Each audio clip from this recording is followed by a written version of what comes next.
Hello दोस्तों, कैसे हो आप सब। I hope you all are doing fantastic. आपकी पढ़ाई भी एकदम अच्छे से चल रही है and you are all set for your exams. चलिए let's begin with the revision of case study digest chapter number 6। अभी ये चैप्टर 6 में टोटल 3 ही सम्स है, तो फटाफट हो जाएगी। केस स्टडी डाइजेस्ट में प्राइसिंग डिसीजन का जो चैप्टर है उसके सिर्फ 3 ही क्वेश्चन है। एक है केस स्टडी नंबर 17 और दूसरे 2 है skill based assessment question 37 and 39। चलिए let's begin with the first question which is case study number 70। Let's read the question. ITB is a multi-brand diversified conglomerate corporation that deals in wide range of industries from hotels to FMCG, from paper to tobacco, from IT solutions to agro business, which are working independently। यानी ये first paragraph में हमें क्या दिया है कि ये जो ITB कंपनी है, it is a multinational brand जो हर सेक्टर्स में काम करती है और सारे उसके जो डिविजन्स है, सारे जो डिपार्टमेंट्स है वो इंडिपेंडेंटली काम करते हैं। ITB is still diversifying it's business, यानी ये और भी अपने बिजनेस में डाइवर्सिफिकेशन कर रहा है। अभी यहाँ पे एक एक डिवीजन के बारे में इंफॉर्मेशन दिया है। Let's read one one. सबसे पहला है FMCG division. In the recent quarter the FMCG division of ITB launched Moonfeast dream cream biscuit. जो सनफीस्ट था ना, वैसे ये लोग ने मूनफीस्ट लॉन्च किया है, which are flavoured twin cream biscuits.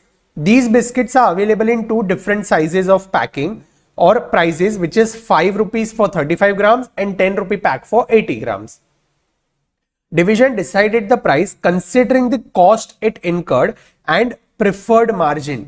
यानी ये जो प्राइस उसने डिसाइड किया है, selling price for the biscuit, वो कैसे डिसाइड किया है? कॉस्ट प्लस मार्जिन, कॉस्ट के ऊपर मार्जिन ऐड करके वो लोग ने सेलिंग प्राइस डिसाइड किया है। लेट्स रीड अहेड, आगे क्या दिया है। The market segment relevant to such cream biscuit is highly competitive and hostile. Customers are price sensitive too.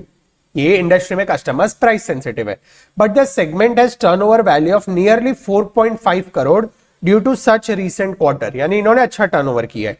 Response to Moonfeast dream cream biscuit is merely reasonable. इनको जो response मिला है biscuit में, that is reasonable. कोई इतना अच्छा या इतना खास रिस्पॉन्स इनको ये बिस्किट के लिए मिला नहीं है। The division is looking forward to launching a range of flavors. The report containing investment requirement regarding the new flavor is sent to the corporate head office for approval।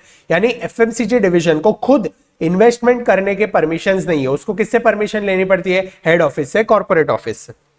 As per the market research report of trade association, during the same quarter, a total of 375 MT यानी metric tonne biscuit was sold in the relevant segment। यानी ये segment में total 375 metric tons of biscuits बेचे गए थे। Let's read अभी agro division के बारे में वो लोगों ने क्या इंफॉर्मेशन दिया है वो हम पढ़ते हैं। A high yield variety of hybrid maize seed HY10 was developed after incurring a huge R&D cost of nearly 2.5 crore by agro division. Agro division ने क्या किया है? एक हाइब्रिड मेज सीड बनाया है HY10, जिसमें वो लोग ने 2.35 करोड़ का इनिशियल इन्वेस्टमेंट किया है R&D कॉस्ट में। Maize is largely a rabi crop and seed rate depends upon the factors like purpose, seed, season, plant type, sowing method etcetera. ये सीजनल सीड है। अभी यहाँ पे वो लोग ने कुछ रेट्स दिए हमें कि ये जो सीड्स है उसका रेट है रफली 8 to 10 kgs पर एकड़। यानी उनको ये रेट में ये सीड्स ये यहाँ पे एग्रो डिवीजन को बनाने पड़ते हैं और लाने पड़ते हैं। वेरेज sweet corn, baby corn, popcorn, ये जो सीड्स है उनका रेट है 8, 16 एंड 70 kg पर एकड़ ऑफ लैंड। पर एकड़ ऑफ लैंड इतना kg का हमें उन्हें रेट देना पड़ता है। HY10 committed and provide a high yield and big dip grains also reduce the seed requirement to 80-90%। यानी इन्होंने ये जो हाइब्रिड सीड बनाया है, ये एक तो हाई यील्डिंग प्रोडक्ट है, यानी ये अच्छा यील्ड भी देता है, और दूसरा जो सीड रिक्वायरमेंट है ये इंडस्ट्री का, वो 80 to 90% कम हो जाता है अगर हम ये पर्टिकुलर उनका बनाया हुआ सीड यूज करते हैं। तो दैट मींस ये प्रोडक्ट के वो लोग ने R&D किया है, जिसकी वजह से बहुत सारा बेनिफिट कस्टमर को मिल रहा है। It's kind of N innovation.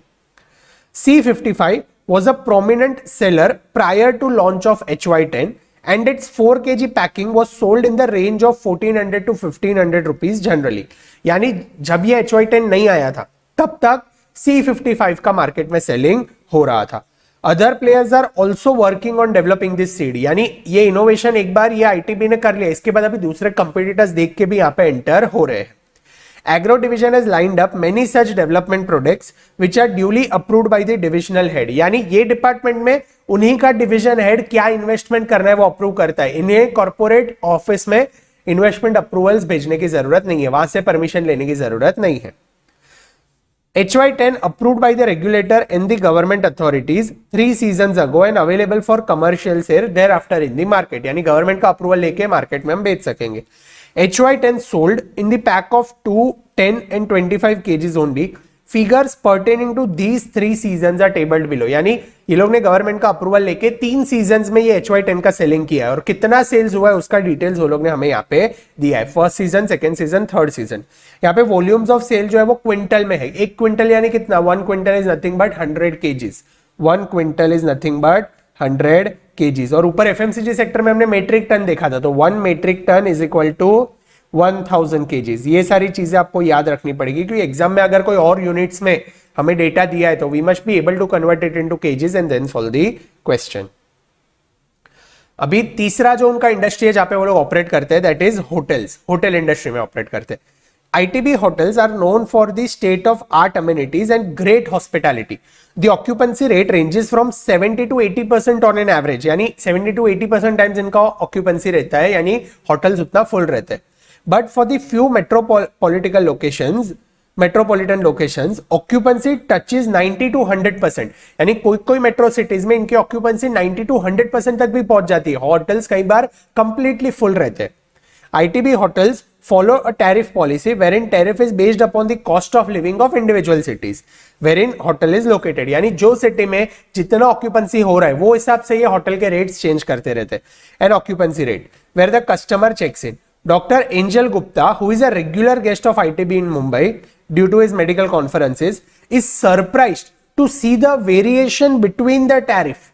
She was charged 5,400 per night during her stay, and when she came in weekend, तभी she was charged 8,000 rupees. यानी जब भी वो वीकडे में आई तभी she was charged 5,400 per room, and in the same hotel in the weekend she was charged 8,000 rupees. यानी यहाँ पे प्राइस का फ्लक्चुएशन बहुत है बेसिस द डिमांड. जब भी ऑक्यूपेंसी फुल रहता है तो ये लोग रेट्स बढ़ा देते हैं, ऑक्यूपेंसी कम रहता है तो ये लोग रेट्स कम रखते हैं. नाउ हमें कमेंट करना है, हमें बहुत सारी चीजें यहाँ पे पूछी है, एक एक करके देखते हैं हमें क्या पूछा है. Comment on ITB's organisational structure and its appropriateness. ITB के जो डिविजन है वो कौन से ऑर्गेनाइजेशनल स्ट्रक्चर फॉलो कर रहे हैं वो हमें बताना है. दूसरा, defined responsibility accounting and responsibility centre. ये जो कॉन्सेप्ट है ना ये हम चैप्टर नंबर 7 में देखने वाले हैं, लेकिन ये बहुत इजी कॉन्सेप्ट है, हम एक बार रीड करेंगे तो यहाँ पे भी समझ में आ जाएगा. Third, explain what is profit centre and what is investment centre. Fourth, identify the nature of FMCG and agro division from the purview of responsibility accounting. यानी responsibility accounting को ध्यान में रखते हुए FMCG डिविजन कौन सा सेंटर है और एग्रो डिविजन कौन सा सेंटर है वो हमें बताना है. Evaluate the pricing strategies adopted along with the appropriateness and set of advice where it seems appropriate by all the 3 divisions. यानी ये तीनों डिवीजन ने कौन सा प्राइसिंग स्ट्रेटेजी अप्लाई किया है वो हमें यहाँ पे बताना है. Let's read the solution. सबसे पहले हमें क्या बताना है? सबसे पहले हमें ये तीनों डिवीजन का ऑर्गेनाइजेशनल स्ट्रक्चर क्या है वो हमें बताना है कि ये ITB कौन सा ऑर्गेनाइजेशनल स्ट्रक्चर फॉलो करती है. तो ऑर्गेनाइजेशन स्ट्रक्चर है क्या? Organizational structure outlines the roles and responsibilities of an individual in the organization and decides the way in which authority and responsibility are allocated among them and how they are coordinating amongst each other to achieve organizational objectives. ITB follows divisional structure. ITB follows divisional structure. यहाँ पे 2 type के structure हो सकते हैं, एक है functional structure, दूसरा है divisional structure. Sir functional structure क्या है? फंक्शनल स्ट्रक्चर्स यानी कंपनी के सारे डिवीजन के एक एक फंक्शन को ग्रुप किया होता है. समझो अगर कोई क्लॉथ मैन्युफैक्चरिंग कंपनी है और वो फंक्शनल ऑर्गेनाइजेशनल स्ट्रक्चर है तो वहां पे क्या होगा, उसके 6-7 लोकेशन के जितने भी मैन्युफैक्चरिंग हो रहे क्लॉथ का, तो क्लॉथ का डाइंग एक जगह पे होगा, कलरिंग एक जगह पे होगा, स्टिचिंग एक जगह पे होगा. तो यहाँ पे जो सारे डिपार्टमेंट्स है उनको फंक्शन वाइज सेपरेट किया हुआ है. लेकिन ITB के केस में फंक्शनल डिवीजन नहीं है. यहाँ पे क्या है? यहाँ पे डिविजनल स्ट्रक्चर है. यहाँ पे जो स्ट्रक्चर है वो फंक्शनल स्ट्रक्चर नहीं है बट डिविजनल स्ट्रक्चर है. यानी यहाँ पे हर एक डिवीजन एक सेपरेट यूनिट है. यहाँ पे हर एक डिवीजन एक सेपरेट यूनिट है, वो एक सेपरेट बिजनेस की तरह ऑपरेट करता है. Wherein various divisions are operating autonomously. Since divisions are operating independently, hence may be termed as a strategic business unit. Hence एक एक division को हम SBU बोल सकते हैं, strategic business unit. Due to high autonomy, the decision process is usually decentralized. यानी जो department को जो अपना डिसीजन लेना है, जो डिवीजन को अपना डिसीजन लेना है, वो खुद ले सकता है. It is a decentralised organisation. This type of organization structure is fit for growing companies that are diversifying because it is easy to bolt on another division. अगर ऐसा स्ट्रक्चर फॉलो करते हो, ऐसी कंपनीज जो डाइवर्सिफाई करना चाहती है, जो अलग अलग बिजनेसेस में जाना चाहती है, उन्हें डिविजनल स्ट्रक्चर ही फॉलो करना चाहिए. क्यों? क्योंकि हर एक डिवीजन एक सेपरेट डिपार्टमेंट की तरह ऑपरेट करेगा, एक सेपरेट कंपनी की तरह ऑपरेट करेगा, तो डिसीजन मेकिंग जो होगा वो डिसेंट्रलाइज्ड वे में होगा, तो वो नए नए डिविजन और खोल पाएगी. Since ITB is a multi-brand diversified conglomerate corporation that deals in a wide range of industry and is still diversifying its business, hence divisional form of organization structure is the best fit. Mind it, in divisional structure too, some functional departments are working horizontally throughout the organization and are known as corporate function or shared support services such as accounts, HR, payroll, etc. यानी ऐसे जो divisional structure वाले organisation होते हैं, वहां पे भी ऐसे कुछ फंक्शंस है जो सारे डिविजन्स के लिए सेम ऑपरेट करते हैं, या फिर सारे डिविजन्स के लिए वो एक ही फंक्शनल डिपार्टमेंट होता है. जैसे अकाउंट्स हो गया तो वो सारे डिवीजन के लिए एक है, एचआर हो गया तो वो सारे डिवीजन के लिए एक है, पेरोल हो गया तो वो सारे डिविजन्स के लिए एक ही है जो पेरोल हैंडल करता है सबका. तो ऐसे डिसेंट्रलाइज्ड स्ट्रक्चर्स में भी, डिविजनल स्ट्रक्चर्स में भी कोई कोई ऐसे फंक्शंस होते हैं जो हॉरिजॉन्टल होते हैं, जहां पे फंक्शनल स्ट्रक्चर फॉलो किया जाता है. दूसरा हमें पूछा गया है, what is responsibility accounting. Responsibility accounting is that type of management accounting that collects and reports planned actual accounting information in terms of responsibility centres. यानी एक एक रिस्पॉन्सिबिलिटी सेंटर्स है ना, उसका सारा डेटा एक साथ जमा करके उसका अकाउंटिंग करना is nothing but responsibility accounting. It is a management accounting system that collects and reports planned actual accounting data in terms of responsibility center.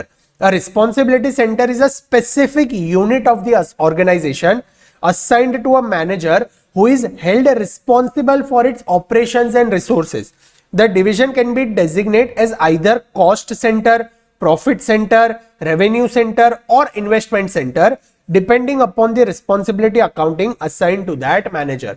तो रिस्पॉन्सिबिलिटी सेंटर क्या है? हम किसी एक पर्टिकुलर मैनेजर को असाइन करेंगे कि भाई ये तेरा कॉस्ट सेंटर है, तो ही हैज टू इंश्योर कि वो डिपार्टमेंट वो कॉस्ट ढंग से मैनेज कर रहा है. वी कैन असाइन हिम कि ये तुम्हारा प्रॉफिट सेंटर है, तो ही हैज टू इंश्योर कि भाई कॉस्ट और रेवेन्यू दोनों ढंग से इनकर हो रहा है so that you earn a profit. हमने किसी मैनेजर को असाइन किया है investment centre, so he has to see कि यहाँ पे जो इन्वेस्टमेंट्स हो रहा है उस पर हमें अप्रोप्रिएट आरओआई मिल रहा है. तो ये जो रिस्पॉन्सिबिलिटी सेंटर्स है उसका एक एक्चुअल प्रॉपर अकाउंटिंग करके देना is nothing but responsibility accounting. Let's read the third question.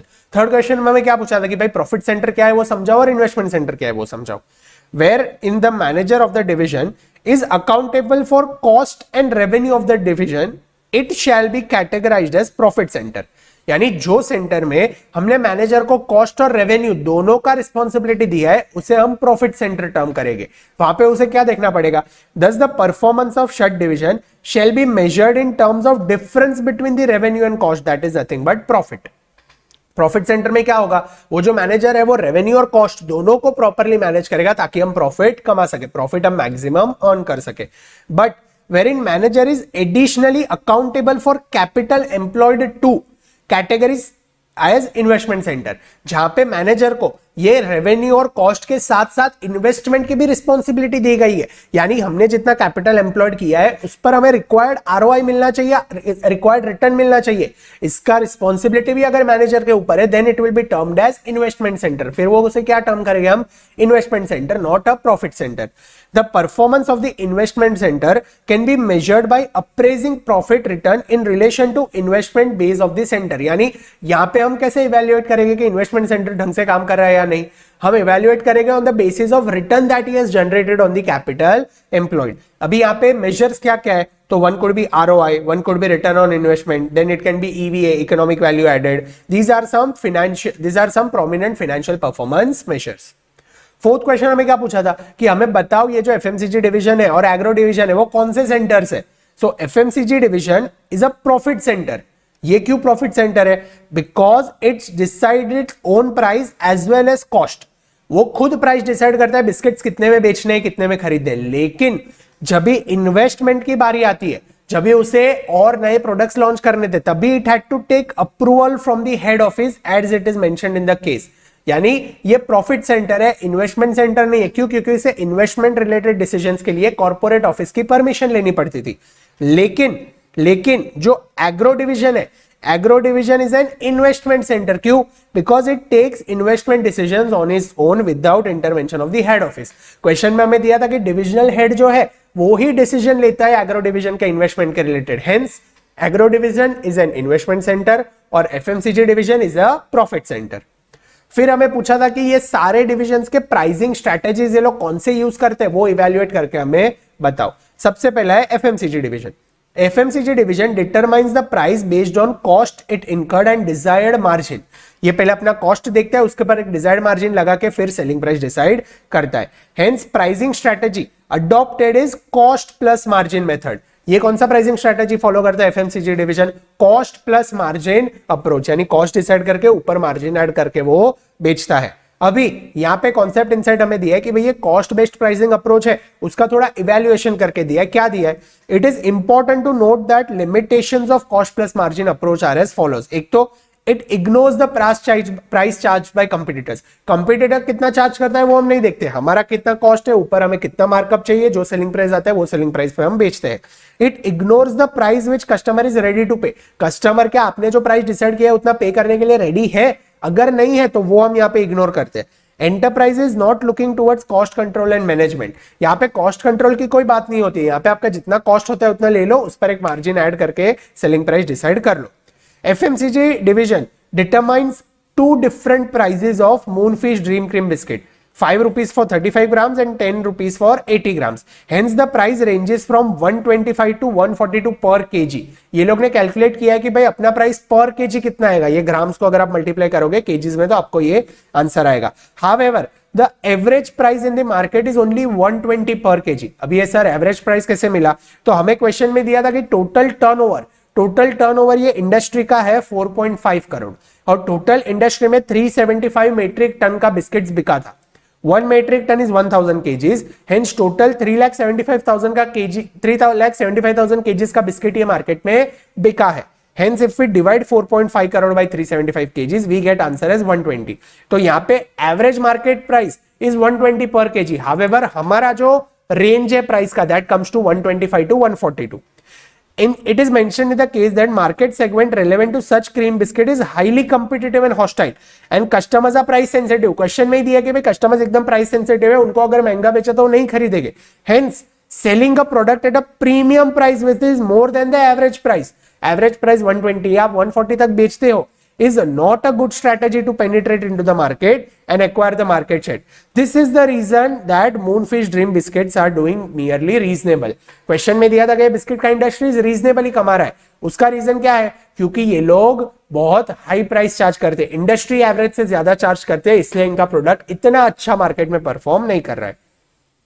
Hence, it is advisable for the divisional manager of FMCG division to pick a penetration strategy, which means keep the price initially low in comparison to average market price to gain the market share, and once the market share is achieved at a reasonable level, prices then can be increased to normal level. यानी initially आप penetration strategy follow करो ताकि आप ज्यादा market share gain कर सको, उसके बाद आप क्या करो, प्राइस इंक्रीज कर दो, आपका जितना है उतना रख लो। तो एफएमसीजी डिवीजन को हमने ये एडवाइस दिया कि भाई आप पेनिट्रेशन स्ट्रेटेजी फॉलो करो प्राइसिंग डिसीजन लेते वक्त, so that you can gain market share and then later stage पे यू कैन अर्न प्रॉफिट।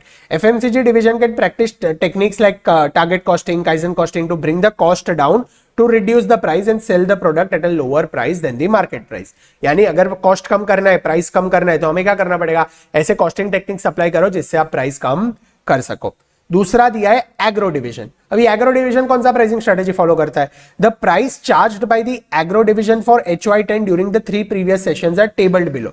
हमें यहाँ पे उनका प्राइसिंग दिया है, उन्होंने हमें टेबल में क्या दिया था? रेवेन्यू इन 1000 दिया था फर्स्ट सीजन, सेकंड सीजन और थर्ड सीजन के लिए, और वॉल्यूम हमें इन क्विंटल्स में दिया है। अगर क्विंटल्स को हम केजीज में कन्वर्ट करते हैं तो हमें इंटू 100 करना पड़ेगा, हमें यहाँ पे इंटू 100 करना पड़ेगा। तो टोटल कितना केजीज का सेल हुआ है? 14,920 केजीज, 29,300 केजीज और 31,150 केजीज। अभी ये केजीज को अगर आप ये रेवेन्यू के साथ मल्टीप्लाई करते हो, ये केजीज को अगर आप रेवेन्यू के साथ मल्टीप्लाई करो तो आपको आंसर आता है, फर्स्ट सीजन में वो लोग ने 500 पर केजी पे बेचा था, सेकेंड में वो लोग ने 450 पर केजी पे बेचा था, और थर्ड सीजन में वो लोग ने 400 पर केजी पे अपना जो प्रोडक्ट HY10 है वो बेचा था। यानी इनिशियली ये लोग ने प्राइस हाई रखा था और फिर ये लोग प्राइस धीरे धीरे कम कर रहे थे। हेंस ये लोग कौन सा प्राइसिंग स्ट्रेटेजी फॉलो कर रहे हैं? तो हम आंसर में पढ़ते हैं क्या फॉलो कर रहे हैं, which depicts that agro division uses the strategy of price skimming.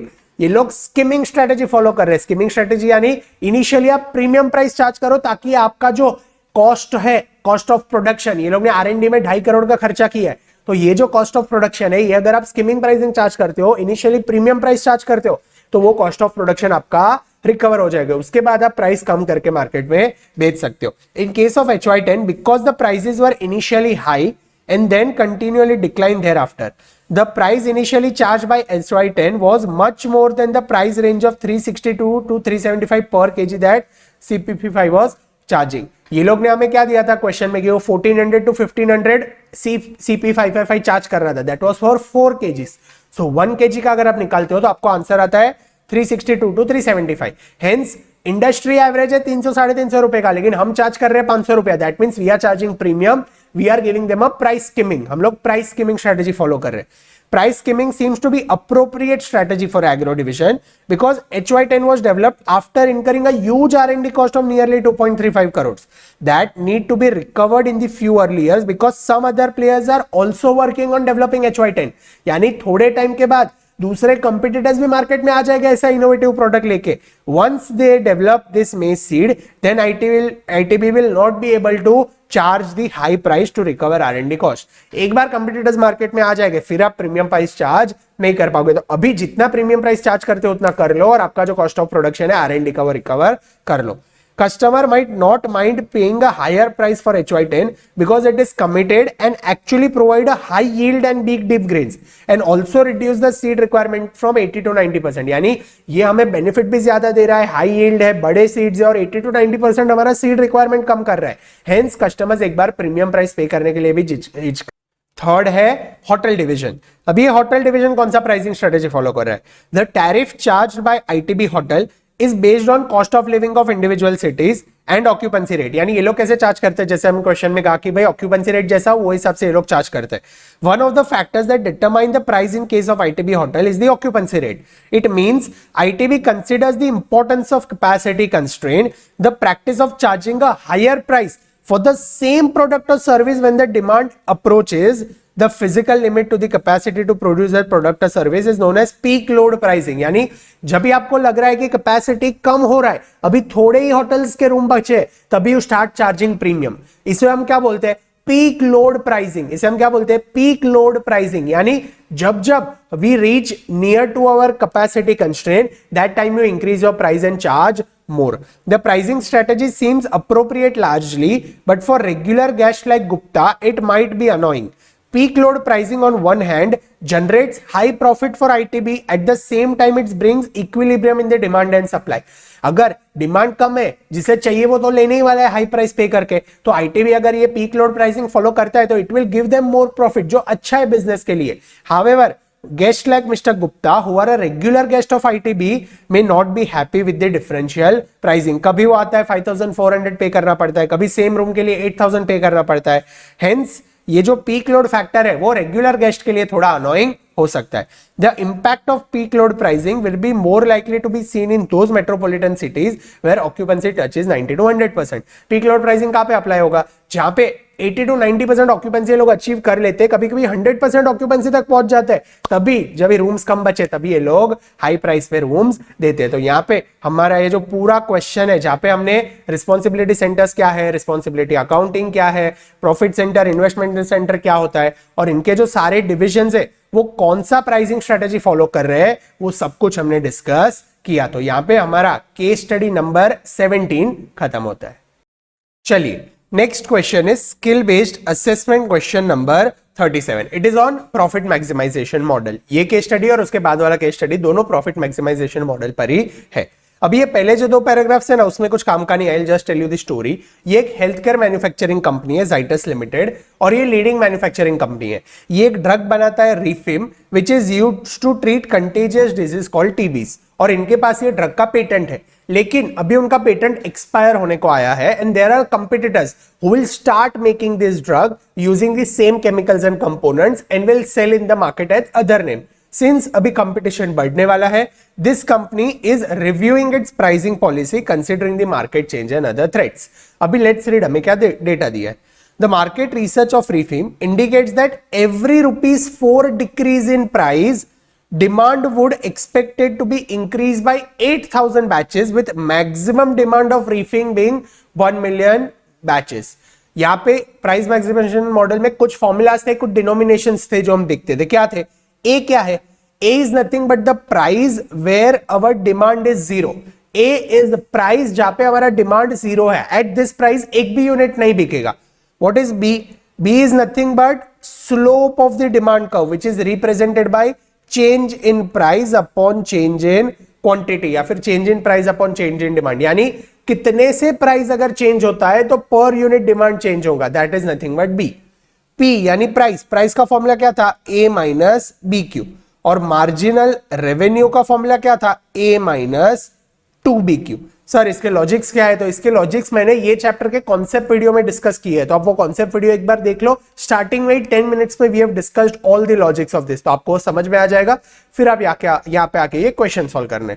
Let's move ahead. हमें यहाँ पे डिटेल्स क्या दिया है कि एवरी डिक्रीज इन 4 रुपीज, यानी अगर 4 रुपीज का हम चेंज करते हैं प्राइस में, तो 8000 बैचेस का चेंजेस होता है। यानी अगर 4 रुपीज से प्राइस कम होता है तो 8000 बैचेस का सेल्स इंक्रीज होता है। तो this is nothing but B. Maximum हमें बोला है कि 1 मिलियन बैचेस सोल्ड होते हैं, यानी 10 lakh batches is the maximum demand. Let's read ahead.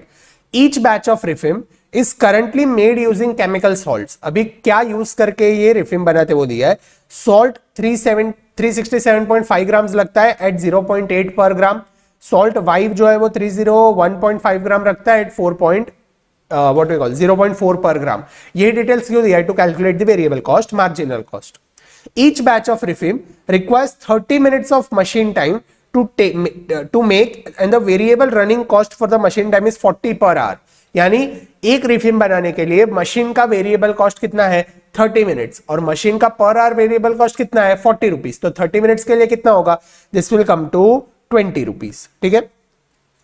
The fixed production overhead cost is expected to be ₹35 per batch for the period based on the budgeted production level of 3 lakh batches। ये fixed cost है, ये हमें marginal cost और marginal revenue के formula डालते वक्त काम का नहीं है, लेकिन टोटल प्रॉफिटेबिलिटी कैलकुलेट करेंगे तभी फिक्स्ड कॉस्ट काम आएगा।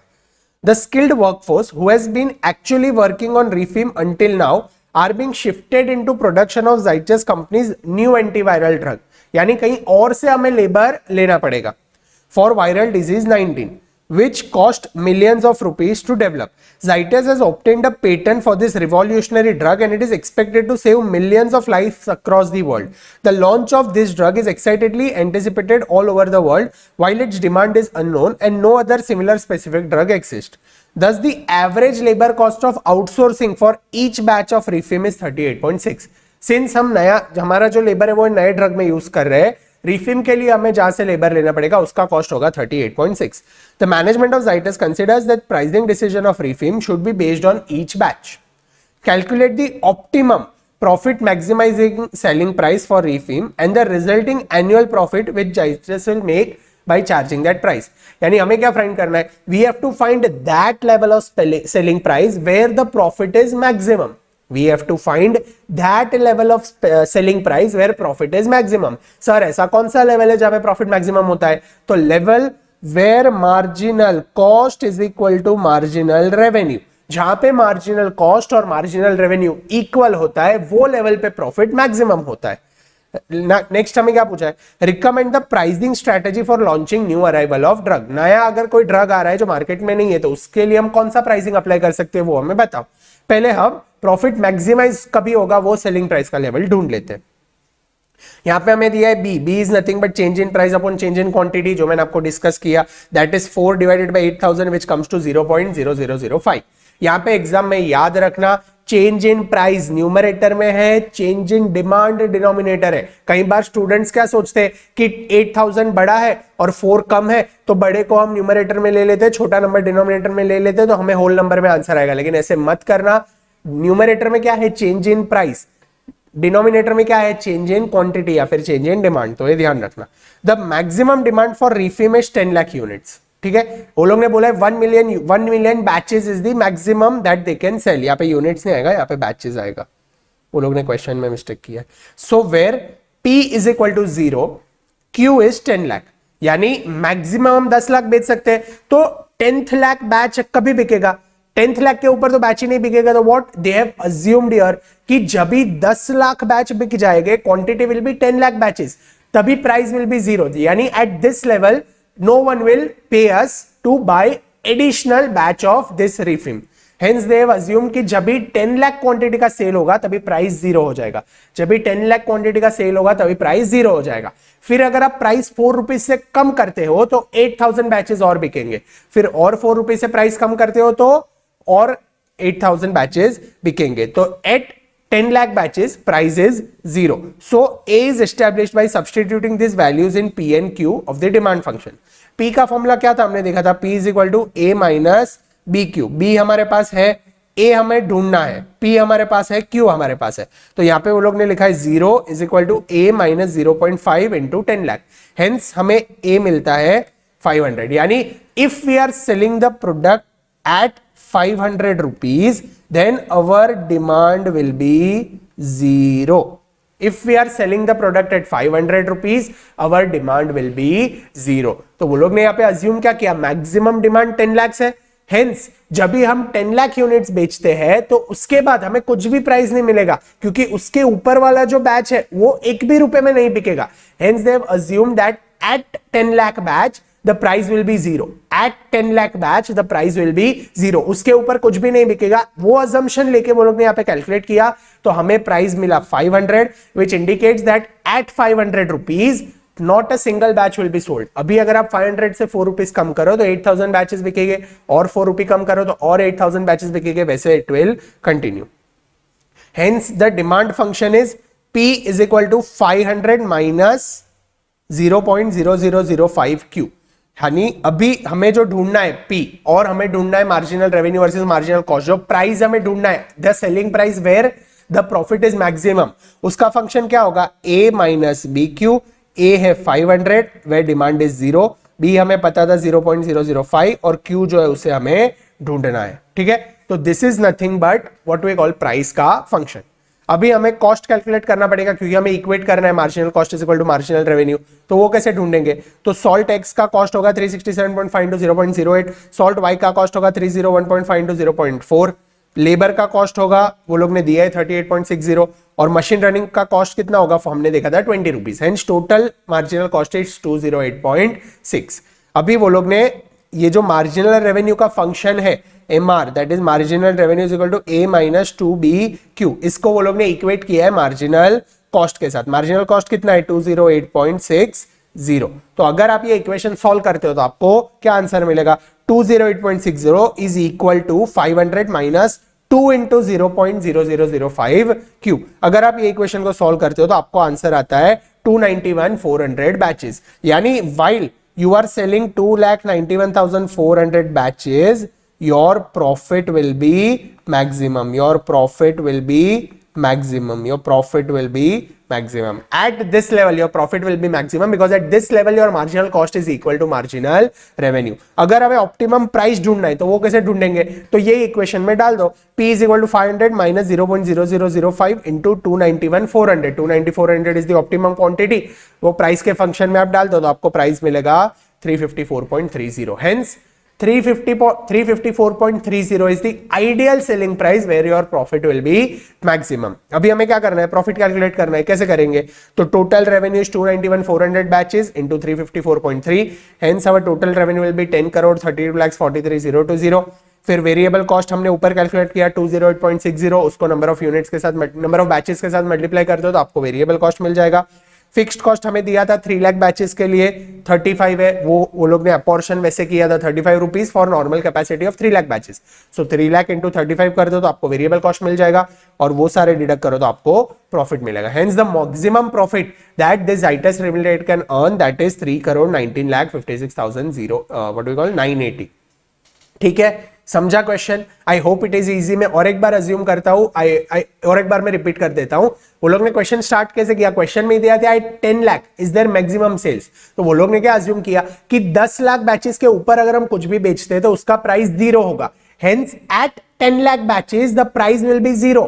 10 लाख के ऊपर कुछ भी नहीं बिकेगा तो 10th लाख बैच है ना वो नहीं बिकेगा. वो लोग ने वैसे अज्यूम करके उसका प्राइस 0 अज्यूम किया कि 10th लाख बैच पे हमें कुछ नहीं मिलेगा, हेंस प्राइस इज 0. उसके बाद वो लोग ने एक प्राइस कैलकुलेट किया जिससे हमें पता चला कि वो प्राइस पे कुछ भी नहीं बिकेगा तो उनको P 500 आया. वो 500 को फिर वो लोग ने मार्जिनल कॉस्ट कैलकुलेट किया जो 208 आया और मार्जिनल कॉस्ट और मार्जिनल रेवेन्यू को एक साथ वो लोग ने सॉल्व किया इक्वेट करके तो उन्हें आंसर मिला. ठीक है, let's move on to the second question. हमें सेकंड क्वेश्चन पूछा था कि ये जो नया ड्रग वो निकाल रहे हैं उसमें कौन सा प्राइसिंग स्ट्रेटजी होना चाहिए.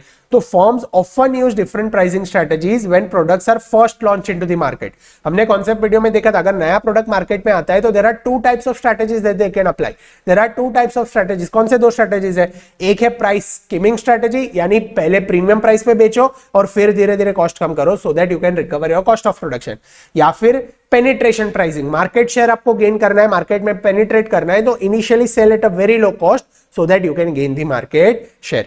In penetration pricing, low price is charged initially, though behind this low price we will make a product accessible to large number of buyers, so high sales will compensate low price being charged, getting the benefit of the company to economies of scale. यानी हम लो price बेचते हैं उसकी वजह से large customer मिलेंगे तो हमें इकोनॉमीज ऑफ स्केल का फायदा मिलेगा जिससे हम वो कॉस्ट रिकवर कर लेंगे. This approach works best when the customers are price sensitive, R&D and marketing expenses are low, and when competitors are quickly entering the market. In this case, the medicines are highly inelastic. ऐसा नहीं है कि भाई ये medicine market में है ही नहीं तो डॉक्टर अगर किसी को ये मेडिसिन रिकमेंड करता है तो वो बंदा कोई भी प्राइस आप चार्ज करो वो मेडिसिन लेने ही वाला है. Hence the demand is inelastic in the nature, so any reduction in price will not increase the demand of the drug, which clearly indicates that penetration pricing will not help. तो company को क्या करना चाहिए? Skimming pricing. Skimming pricing refers to charging a high initial price, charging a premium price initially and then lowering your prices. High price in the early stage of product life cycle is expected to generate high initial cash flows, which will help the company to recover high development cost.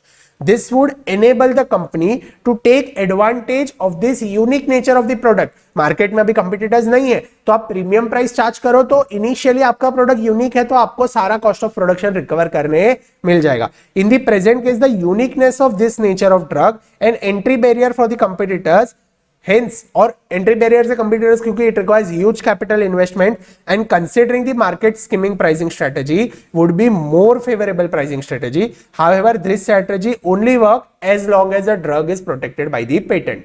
ये strategy कब तक काम करेगा? जब तक और कोई competitors ये पर्टिकुलर ड्रग बना नहीं लेता है. तो जब तक कॉम्पिटिटर्स नहीं आ रहे तब तक आप बिंदास स्किमिंग प्राइस यूज करके जितना मार्केट में से प्रॉफिट कमा सकते हो उतना कमा लो so that your initial cost of production is recovered.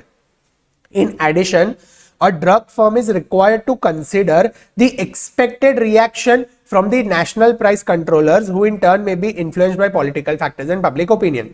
Since ये healthcare industry है, तो गवर्नमेंट के regulations को भी कंसिडर करना पड़ेगा. कल उठ के गवर्नमेंट ने कोई कैप लगा दिया कि इससे ज्यादा you cannot charge the price, तो वो कंसिडर करके फिर हमें प्राइस डिसाइड करना पड़ेगा. यहाँ पे एक प्रैक्टिकल इंसाइट दिया है. Most of the people in developing countries buy medicine through out of pocket payments.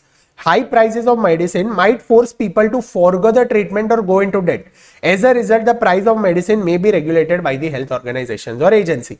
यहाँ पे वो लोग ने एक ethical नॉन फाइनेंशियल फैक्टर दे दिया कि मेडिसिन एक ऐसी चीज है जो डेवलपिंग कंट्रीज में लोग आउट ऑफ पॉकेट्स में से पे करते हैं. तो अगर आपने मेडिसिन का प्राइस एकदम हाई रखा तो देर आर केसेस की पीपल मेडिसिन बाय ना करे, या फिर अगर वो बाय करते हैं तो वो डेट में चले जाएंगे. हेंस गवर्नमेंट एजेंसीज है या फिर ऐसे रेगुलेटर्स है हु इंश्योर्स कि भाई मेडिसिन का प्राइस एक लेवल से ज्यादा नहीं जाना चाहिए. तो यहां पे हमारा स्किल बेस्ड असेसमेंट क्वेश्चन 37 भी खत्म होता है. हाँ, आई होप आपको अच्छे से समझा. It is on price maximisation model.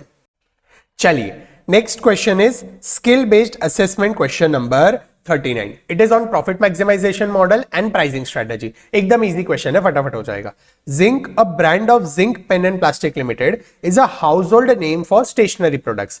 The R&D division of Zinc developed a new pen called Zentonic with assorted ink colors and with a tagline, "Give your writing a Zen energy."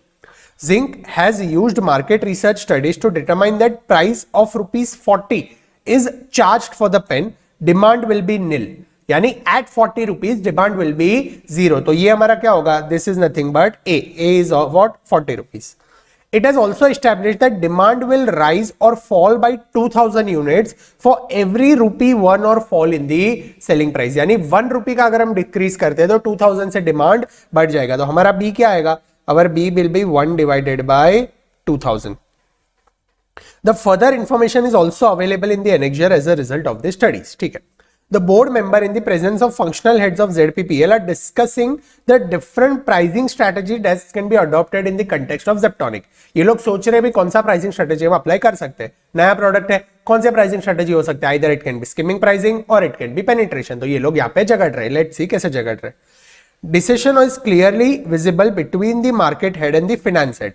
The marketing head is striving to keep the price as low as possible to capture the commercial space and maximize the revenue, whereas the finance head is arguing in the favor of keeping the price high to maximize the profit, because the design and R&D of Zeptonic will be not matched by the competitors currently.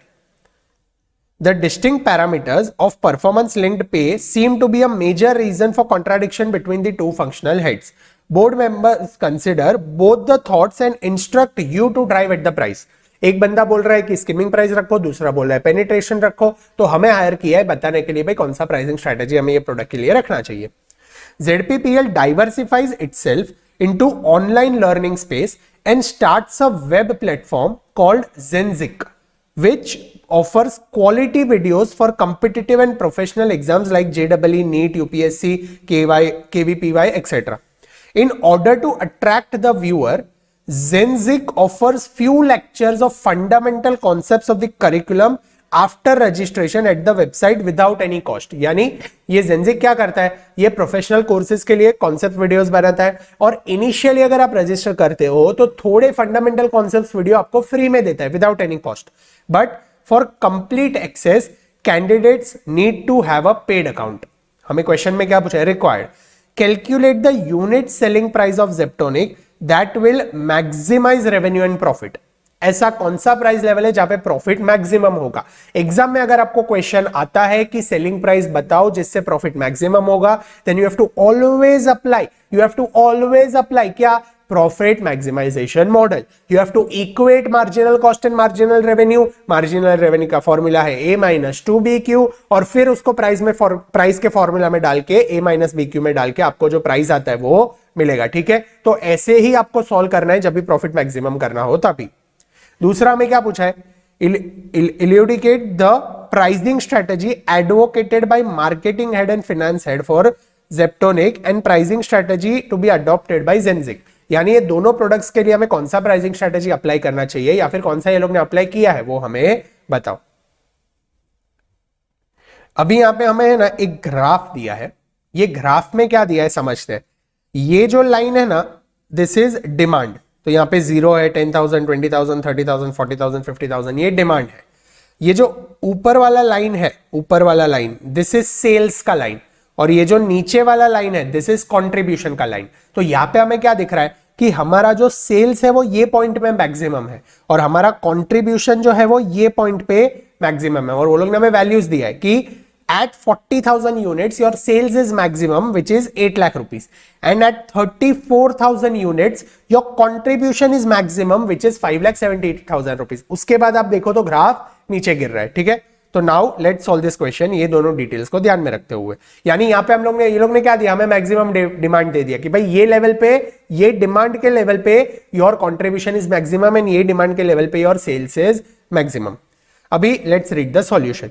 The unit selling price of Zentonic, ये Zentonic या जेप्टोनिक जो भी है, शायद spelling error होगा कहीं पे, that will maximize revenue and maximize profit can be easily derived through demand function. ये लोग प्रॉफिट मैक्सिमाइजेशन मॉडल के जो फॉर्मूला है उसको डिमांड फंक्शन बोलते हैं। तो you have to mention in the exam कि भाई डिमांड फंक्शन से सॉल्व करके अगर आप आंसर लाते हो तो आपको प्रॉफिट मैक्सिमम मिलेगा। The graph shows sales revenue is maximized at 40,000 units and contribution, so profit is maximized at 34,000 units. Fixed cost तो ऐसे भी सेम रहने वाला है, तो जो लेवल पे कंट्रीब्यूशन ज्यादा है वही लेवल पे प्रॉफिट भी ज्यादा होगा। Fixed cost will be fixed irrespective of the level of activity, presuming fixed cost does not hold what we call, it does not hold feature of step cost. ये step fixed cost नहीं है, थोड़ा variable थोड़ा fixed, ऐसा नहीं है। Hence we are assuming कि भाई फिक्स्ड पूरी तरह से फिक्स्ड है। आप 1 यूनिट बनाओ या 20,000 यूनिट बनाओ, 40,000 यूनिट बनाओ, 1 लाख यूनिट बनाओ, fixed cost will be same. वो अजम्पशन के साथ हम आगे बढ़ते हैं, क्योंकि हमने अज्यूम किया है कि भाई कॉन्ट्रीब्यूशन जो लेवल पे मैक्सिमम है वही लेवल पे प्रॉफिट मैक्सिमम होगा, क्योंकि fixed cost will not change. To calculate the selling price for these two levels of output we can insert number of units into the equation of demand function. Demand function is Q is equal to 80,000 minus 2,000 P और P is equal to 40 minus 0.005 Q। अभी यहां पे ये PQ उल्टा क्यों है? Let's understand. सबसे पहले हमने क्या देखा था, A is equal to 40, B is equal to 1/2000 which comes to 0.0005। अभी आप अगर प्राइस का जो फंक्शन है उसमें ये वैल्यू सब्स्टिट्यूट करते हो तो हमें क्या मिलेगा, P is equal to A minus BQ। A का वैल्यू है 40, B का वैल्यू है 0.005 और Q। इसको अगर आप सॉल्व करते हो, ये इक्वेशन में अगर आप वैल्यू सब्स्टिट्यूट करते हो तो आपको जो आंसर ये लोग को सम में मिला है वो ही मिलेगा। एग्जाम में आप ऐसे ही सॉल्व करना, क्योंकि ये इक्वेशन सिंपल है, इजी है, हमें आता है। वो लोग ने क्या किया, ये इक्वेशन को और आगे सॉल्व करके एक नया इक्वेशन लेके आए और फिर वो इक्वेशन में वैल्यू सब्स्टिट्यूट किया है। तो अगर आप यहां पे ये Q में 40,000 का वैल्यू अगर डालते हो, क्वांटिटी 40,000, तो एट दैट प्राइस जो आपको P मिलेगा, वो प्राइस पर हमारा सेल्स विल बी मैक्सिमम।